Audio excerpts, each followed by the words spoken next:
Welcome into the Juck on Bucks halftime report, as we are just about at halftime as Luke Fickell, the Buckeyes miss a field goal, and that drives me nuts. But Luke Fickell gets the ball with a minute left, and he decides that he is going to go ahead and run the clock out. And obviously the Wisconsin fans are booing, as they should. I am recording this live. I'm just going to record this live and put it out because in case anyone wants to hop in and join. I don't know how the feed's going to be. My Spectrum is the internet I'm using today. Usually I use the fiber. It's out, which is why I'm not streaming the game live, because with the Spectrum, it's fuzzy and it doesn't sustain for a long time. Sometimes it kicks me off. But I did just want to pop on at halftime and go over what we've seen so far today, because, man, has this been fun. Appreciate you guys for popping in. An amazing Saturday of college football. And this offense that came out today for the Buckeyes, much different than what we've seen. And before every game, I like to do 10 questions. 10 questions I ask pregame, and then I answer those in the postgame show, which today, my postgame show, not my postgame show, I'll be over at Buckeye Huddle for the postgame show immediately following the game with Mark Givler. But I'll do my personal postgame show after that and record it. But I like to ask 10 questions, and I think 3 of those questions we've got an answer to already. One of those questions was, will Julian Sayin pull the trigger? Last game, he was very hesitant. He had a lot of opportunities to push it down the field a little further. Didn't need it, but not risky throws, but a little riskier than the ones he was taking. He chose to go the safe route most of the game. I think it's important that in these games where Ohio State is winning comfortably, that he rips a couple down the field and takes some of those chances, because there's going to be a point in the season where he's going to need to do that. And he needs to build up some confidence ripping those balls down the field. Not shots, not deep ball shots, but, ripping it up the seam 15, 20 yards on a rope, fitting it into a little bit of smaller windows a little bit further down the field. And that was one of the questions I had coming into the game.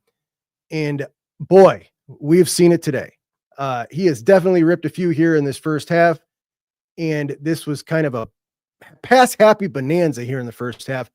I don't have the current stats. I might pull them up in a second here, but in the first 3 series, Julian Sayin was 13 of 14 passing for 170 yards. At that point, with 14 passing attempts, Ohio State had just rushed 5 times with their running backs for 25 yards. That's 5 yards a carry with the backs, and we'll take that too. Another one of those questions, one of the bigger topics that we've had in the first half of the year, the tight ends. 12, 13, 14 personnel. Is this who this offense is, or have they just been working on it? We have seen far less 13, 14. We've seen some 12 personnel today, but I actually think 12 personnel is perfect. It might be their best base set, because with Kazmarek in line and Claire kind of using him more as the slot receiver over Ennis, Claire's been more productive in the passing game. And even though Ennis has times where he's a good blocker, he was really poor last week, as was Claire. But I think it's kind of a wash there. So I don't mind the 12 personnel. It's the 13, the 14, the tight end bonanza we've seen. And we listened to Ryan Day talk about it on Tuesday, not specifically about the tight ends, but he said something to the effect of, we got to keep working on the things we're good at and get better at them. And we got to kind of, I'm paraphrasing here, scrap the things we've realized that we're not good at. Now that we've got a good sample size halfway through the regular season, I'm taking that to mean the tight end bonanza that we've seen. I think we're going to see less of that moving forward. At least I hope so, because the day they stopped, they also got more aggressive today. But the day they stopped, we see the offense just look fantastic. Using the weapons, man, using the best athletes on the field, getting the ball to them, as the Buckeyes almost block a punt here to end the second quarter. And they will go in at halftime up just 17-0. But boy, does it feel like it should be 35-0 to me. I mean, it feels like total domination. That scoreboard does not represent it. The Wisconsin fans were cheering overrated, which you got to have some kind of stones to watch this game in this first half and chant that the other team is overrated. So the tight ends, I think it stopped. It really crushed the Illinois game. The run game was just terrible because of the tight ends. They weren't IDing right. They were awful all day blocking. And would you rather have your 5 offensive linemen block or add in a couple tight ends, bringing in more guys into the box on the defense? And it just takes one guy misses his assignment. It's a blown up run. So that a very fantastic thing. A couple other things we've seen today. When Brandon Innes got his ankle rolled up on, he went out of the game. Immediately, Carnell Tate goes into the slot and Quincy Porter came in. Now, that could be because Bryson Rodgers is injured, and normally he would just pop in there for Brandon Innes had he gone down. But today it was Carnell in the slot, and that was the touchdown throw to Carnell. And that touchdown throw, the longer touchdown throw to Carnell, the first one, that touchdown throw, Julian Sayin had pressure. He had to slide to the left. He had to reset, and he ripped that ball on a frozen rope from the 40-yard line. And it would have landed probably at the back end of the end zone line. So 50 yards in the air on a frozen rope. That's arm strength right there. And that was just money. Man, was that sweet. And the fact that Carnell's helmet popped off in the sequence was just all the better. That was amazing. So Julian hits him on that 50-yarder. Absolutely beautiful. And in the first half, they really embraced throwing the ball, utilizing their best players. Bo Jackson utilizing him in the passing game, and he looked really good in the passing game. Scrapped the tight ends. They didn't force the run game when it wasn't working and just bang their head against the wall. And for the first time in a game this year, they didn't just come out with a little bit of tempo in the first series. They played some tempo various times throughout this first half, and they looked great doing it. And that's something that I really wanted to see them practice a little more tempo, because again, just like Julian going to need to push the ball at times during the year down the field, there will be tighter games. We're going to need to use tempo, and I wanted to see them practice that more in a game. They looked great doing it. They didn't look like they needed the practice, at least against Wisconsin. It was fantastic. Awesome to watch. So the Buckeyes score on their first 3 possessions, touchdown to Carnell, field goal, touchdown to Carnell. 4th possession, they punt. 5th possession, missed field goal by, as I was just starting this up, by Jaden Fielding. I don't know how long that was, but you guys could tell me in the chat. How long was that attempt? I was just getting started here that he missed.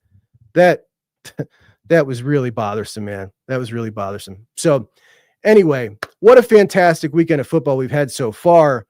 We are going to see like 8 top 25 teams lose this weekend. That was a 38-yarder, Ken. So 38 was that's what he made. He made a 38-yarder the first one, missed it the second time. That's just, unacceptable, man. Unacceptable.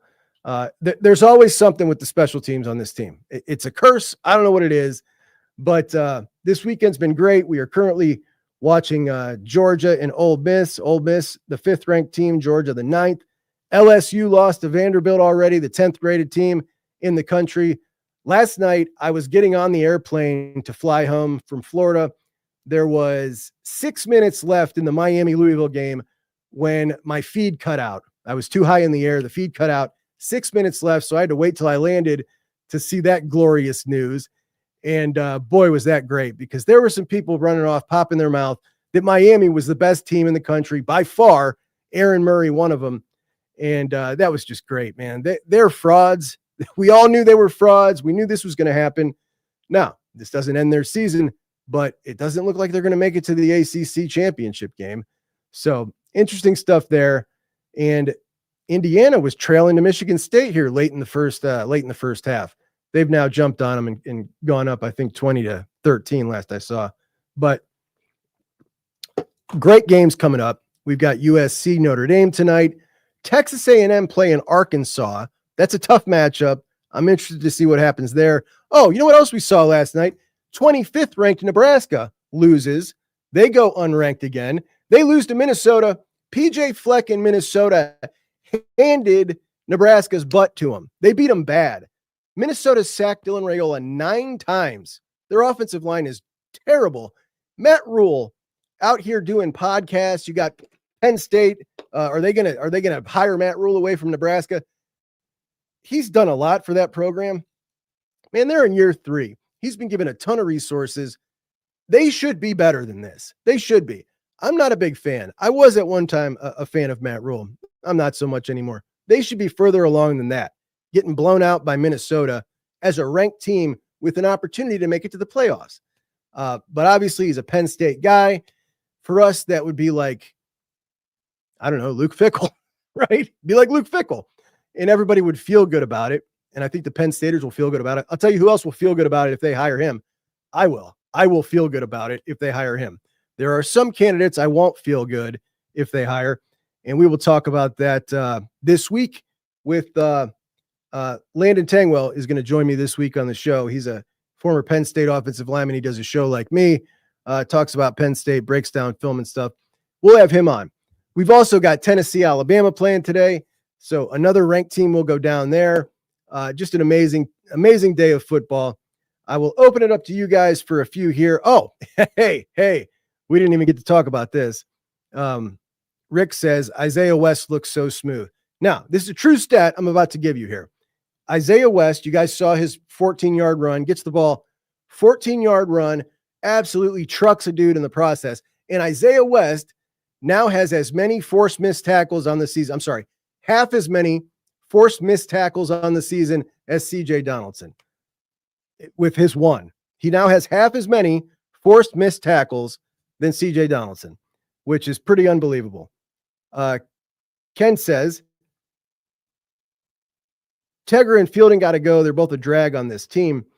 Tegra, I guess there are other options really for both of them. Tegra missed a stunt early on, a pretty easy stunt, and it was just like, man, he had a penalty as well. Nonstop with it's always something. But as the Duck Knight says here, one of our Duck guys in the chat, first world problems, no doubt. First world problems. Josh Padilla, we'll see how he looks. This might be his third game in a row getting those 15 snaps and spelling Tegra. I don't think we've seen it yet. Have we, guys? Have you guys seen it? You guys are really ripping him. Poor Tegra. Daniels with, man, his attitude. He's just fun to watch. He's really fun to watch. Eric makes a great point here that rushing numbers to the left side of the line, astronomically better than running to the right. And that's true. That's been a fact all year. Running behind Luke and Austin Searveld over there has been much more advantageous for sure.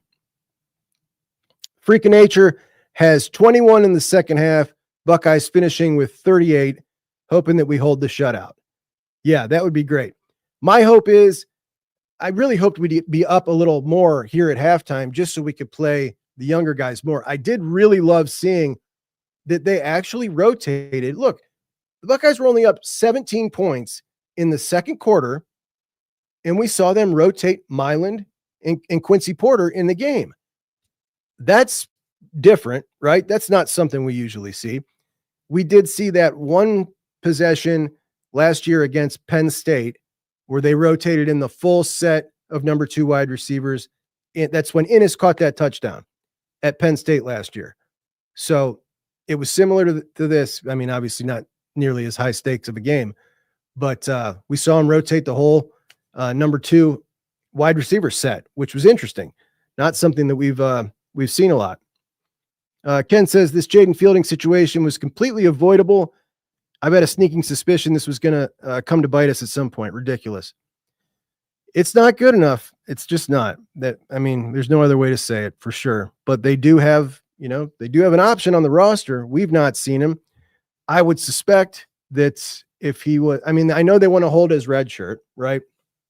So maybe if it's even Steven, they're just going to stick with Fielding. But Corville would have to be significantly better for them to make that move and burn his shirt, I assume. And when we talk about punter, that's obviously been a big source of contention. Nick McClarty must be just so incredibly inconsistent, or they'd have put him in by now, right? At least giving him some more opportunities. Henry DiCarlo, he cost us last year's T-Con game. He was one of the guys that didn't play good enough. That's for sure. You could say that. No, kicking a field goal is definitely not as easy as regular people make it out to be. However, if that's your sole job, you got to get it done. That's just all there is to it. Everybody's got to do their job, as Ryan Day says, for sure. Milan and Quincy look awesome. Zone 6 forever and ever. Nancy, how you doing? You're not late. I'm just popping on for halftime here. I don't know how fuzzy I look to you guys, but my fiber is down, and that's the reason I'm not live for the game, guys. Apologize for that. I'm running on the Spectrum, which at times has made me very fuzzy, knocked me off, caused a lot of problems. It's very embarrassing. When I started at Buckeye Huddle doing, I do the Monday and Wednesday show live over at Buckeye Huddle at 8 p.m. I had the fiber, everything was going good. The very second show, it went down, and I've had nothing but problems with it going down. When it's on, it's fantastic. So I went on with the Spectrum, and I'm very nervous, right? It's my second show. It's my new job, and it's fuzzy, and then it cuts out, and I go off air. The second time, I was so embarrassed, man. So embarrassed. Yes, Bryson is not, he was on the injury report today. He is not playing today. Caleb says, I don't think the offense is holding back. I think the offense is what it is. That's why we are not repeating. Caleb. Oh my goodness. Caleb does not think we're repeating. Caleb, the offense we just saw today looks like a machine to me. I don't know what you're watching. Get rid of that tight end nonsense that we've seen the first half of the year. Involve your playmakers more. Let Julian Sayin use his arm as the running game. Like he supplements the running game just fine on his short stuff, and then let him take some shots. And Julian has to be more aggressive, and he was very much more aggressive today. We'll continue to see that. But by the way, the RPOs, they were live today as well. There was only a couple of them, but they were live. They were not live last week for sure. So denied. We will not be running. I look fine. All right. It's not so fuzzy Juck better than no Juck at all. I appreciate that, guys. Get Starlink. I had the conversation with my wife. We now literally have Verizon Spectrum and this MetroNet fiber. And she was telling me I need to get rid of one of them. I don't know what it is, man. I must live in a black hole or something, but I've got more problems with internet than anybody I know. Lorenzo is not on the injury report. 32 should absolutely be the number 2 running back. That's what I've been saying forever. Yeah, West needs way more carries after this game. I'm hoping we see him more in the second half.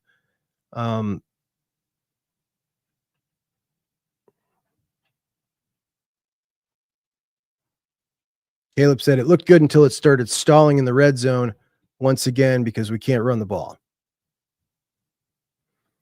Jackson and West need to be the two-headed monster in the backfield, was saying. Yeah, totally agree.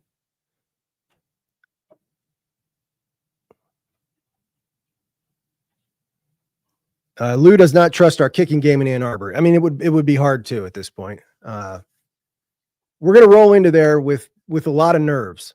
By the way, they look pretty good today against Washington. They look pretty good today. Damon Williams did not look good today.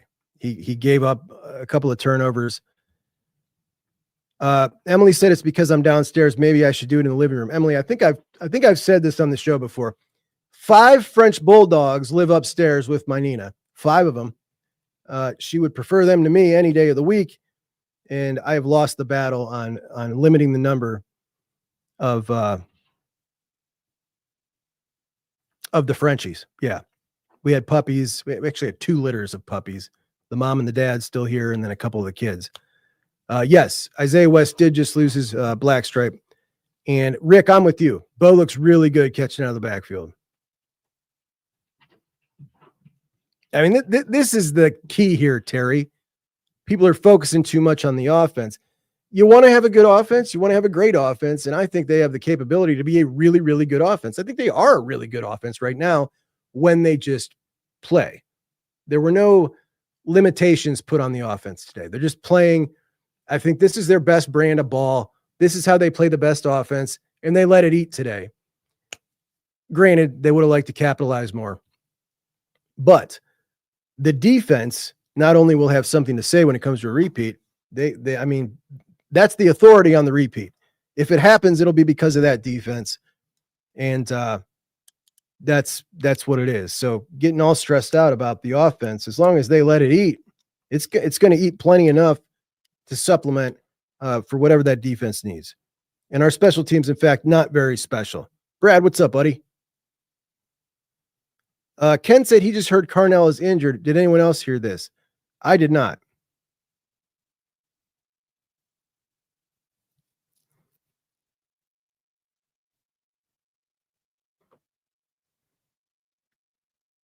Five of my nuts. It's not me, man. I'm not the boss of this house. I'm not the boss. Buckeye guys in Toledo where there's no fiber. Buckeye Cable has a monopoly on the entire area, so you're stuck. That's terrible, man. That's terrible. We got some new guys in. Want to talk about the kicker? Why get a kicker in the portal if he doesn't do much? They got him. They let him kind of. It seemed like kind of a half-butted competition. Ryan Day said they were neck and neck until the end of that competition, and then Fielding pulled away. But it seemed kind of always like they wanted to get him while they could get him and redshirt him and have him for next year. That's what it seemed like to me. So maybe we'll see something different soon. Who knows? All right, my friends. I appreciate you guys so much for joining me for the halftime report. Again, post game, immediately following the game, Mark Givler and I will be live over at BuckeyeHuddle.com talking about the game. So join us over there. And then I will do my own brief initial thoughts wrap up like I always do. And I'll have that out by this evening or tomorrow morning. I don't like to race to get it in because everybody races. And I just like to take my time, go through some stats, put my thoughts together, and then put that out. So I will see you after the game over at BuckeyeHuddle.com. Enjoy the second half. I'll talk to you guys later. Thanks for joining. Juck 'Em Bucks out.